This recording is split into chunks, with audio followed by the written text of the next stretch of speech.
Asa na nga ba tayo? Tara, magkape muna tayo. Tuloy natin ang kwentuhan. Habang tayo nagkakape, tuloy natin ang kwentuhan. Kumukulo na nga. Ang unahin natin. Kape o tubig? Siyempre kape.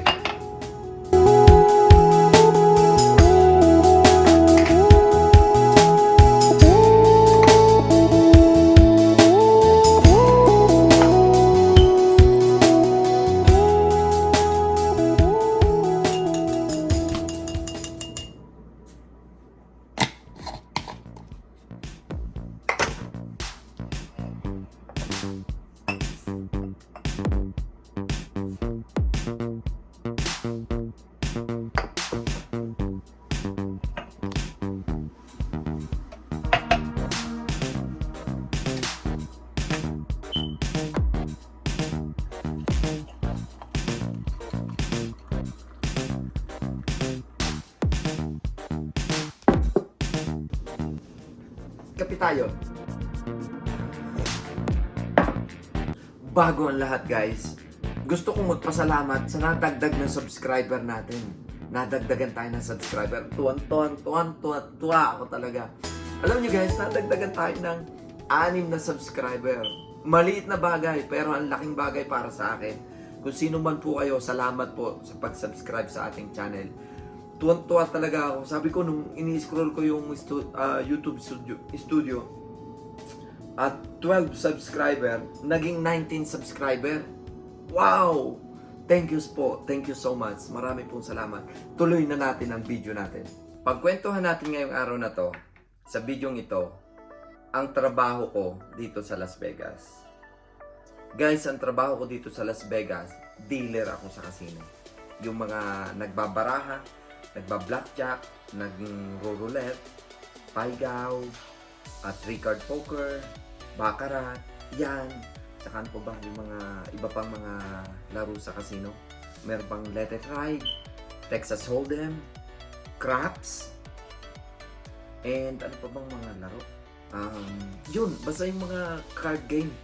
Yun, so pag-usapan natin yan, yung trabaho yan. Dalawa yung trabaho ko.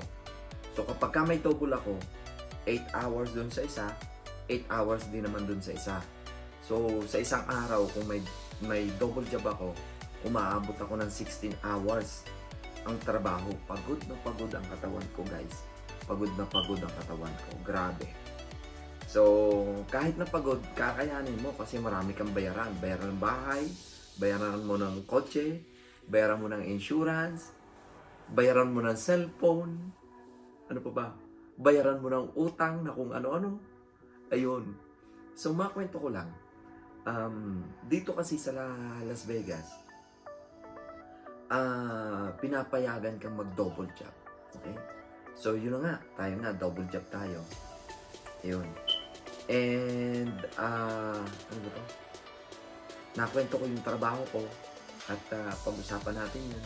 And then, isasama ko kayo kung paano makarating doon sa aking trabaho simula dito sa tinitiran ko. Ito, binidyo ko yung daanan, ang time-lapse. Panoorin natin. Yan ang daan ko papunta sa aking trabaho. Ayan, yan. Pagkatapos niyan, maswerte ako ngayong araw na to, isa lang yung schedule ko. Isa lang yung schedule natin ngayong araw na to. Hindi tayo naka-schedule doon sa isang trabaho natin. So, yun nga, yun ang buhay dito sa Las Vegas. At kung mapapansin ninyo, kahit masaya yung mga ilaw, marami kayong makikitang magagandang tanawin, magaganda yung mga paligid. Pero nararamdaman ko talaga na halos lahat ng tao hindi masaya. Alam niyo kung bakit? Kasi dalawa yung trabaho. Wala nang time. Pag naman may time ka, wala ka namang oras na lumabas ng state. Kasi kinabukasan o may trabaho ka na naman. So, maswerte na rin dahil may trabaho kasi yung iba hinahangad na magkaroon ng trabaho pero talagang hindi pa rin pinapala, di ba? So, medyo balance din ng kaunti. So, anyway, Guys, ito yung loob ng pinagtatrabahoan ko. Ito, yan yung loob ng pinagtatrabahoan ko. Yan ang Sirka. Tsaka, guys, kwento ko itong Cybertruck na sikat ngayon dito sa Amerika. Ito yung Cybertruck na pwede mo yang maiuwi kapag nanalo ka dyan sa ilang games na lalaruin mo dyan sa loob ng Sirka. Yan ang pinaka-promo nila. Yan. Yang Cybertruck na yan. Kaya, kung mapapansin nyo, naka-display yan dyan sa labas ng, ng entrance. Pang-akit na rin yan sa maraming customer. So, kahit ako, naghahangad ako magkamero ng, ng Cybertruck. Ang ganda kaya niyan. Yung, full na, purong electric vehicle talaga yan. Kaya, napakaganda niyan Cybertruck na yan. At mga kaibigan, ito yung pinaka Fremont Street kung tawagin natin. Yung bubong na yan, solidong LED light na parang TV na malaki. Na-vlog ko na yan dito sa channel natin. Matagal na, 3 taon na yata nakakaraan nun nung medyo hindi pa tayo busy sa trabaho natin. So anyway, tingnan nyo, ang ganda ng background dito. Yung oras na yan, 3:00 na ng madaling araw yan, guys. Medyo nagsisimula na silang maglinis dyan sa Fremont Street na yan. Dahil yan, nililinis nila yan. Yung isang haba ng street na yan, nililinis nila yan, guys. Kaya pagdating ng umaga na naman, malinis na yung malinis na yung Fremont Street. Ito yung pinaka-logo namin. Yan yung Sirka. Yan ang pinaka-logo namin. Tapos, sa loob ng Sirka, meron siyang Vegas Betty. Kung hindi ako nagkakamali, yan ang pangalan ng logong yan. Yung babaeng yan, yung tuhod tumataas-taas. Yan yung Vegas Betty. Ayun. So nakakatuwa naman talaga at okay naman kahit papaano, may trabaho tayo, kumikita tayo ng papaano. Ayan.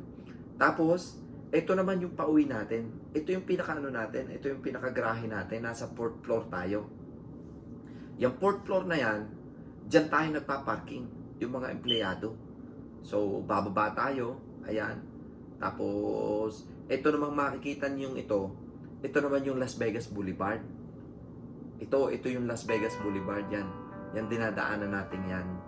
3:00 na yan ang madaling araw. Yung paglabas natin ng trabaho. So wala nga tayong magawa. At ngayon naman, kinabukasan, day off tayo. Kaya meron tayong time para mag-vlog, magkwento ng kaunti. Ayun. Malapit na tayong mag-touchdown sa bahay natin. Malapit na. Kaya maraming salamat sa Doon nga pala guys sa huling nag-subscribe sa atin. Maraming salamat po. Nagkaroon po tayo ng subscriber. Nadagdagan yung subscriber natin. Tuwan-tuwa ako doon. Nung nakita ko, sabi ko, wow, tumaas yung ating subscribe. At least kahit paano may natutuwa sa atin, di ba? Kaya nakaka-inspire din mag-video o mag-vlog kapag nakikita mo na tumataas yung subscriber natin. Kaya tuwan-tuwa ako doon. Maraming salamat po. Natuwa talaga ako doon. Talagang, sabi ko, kahit pa paano tumataas. 6 lang naman yung nadagdag. Kaya, thank you so much. Ayun guys, yan yung kwento natin ngayon. Yung video yan. Yun na nga, yung promo niyang, yung Cybertruck na yan, may promo. And then, dito tayo nagtatrabaho. Las Vegas. Sana na-enjoy niyo yung view ng ating dinaanan. Sana na-enjoy niyo yan. At, yun na nga, subukan nating mag-vlog ng magagandang vlog. Ayun. At saka, inuulit ko, maraming salamat po doon sa talagang walang sawang sumuporta sa atin. Guys, thank you so much. Thank you. So, yun na nga. Ganito ang buhay dito sa Amerika. Paglabas mo ng trabaho, maswerte ka kapag wala kang double job, diretso bahay ka na. Diretso uwi ka na. Pwede mo nang magawa yung mga gusto mo. papahinga ka, kakain, timplang kape, relax, manood ng TV. Pero malas mo kapag may double job ka. Kasi tatakbo ka ulit doon sa pangalawa mong trabaho. Kaya yun ang buhay dito. Siguro hindi lang ako, ang daming mga, halos lahat naman ginagawa yung pagdo-double job. Kaya yun, swerte, day off tayo ngayon.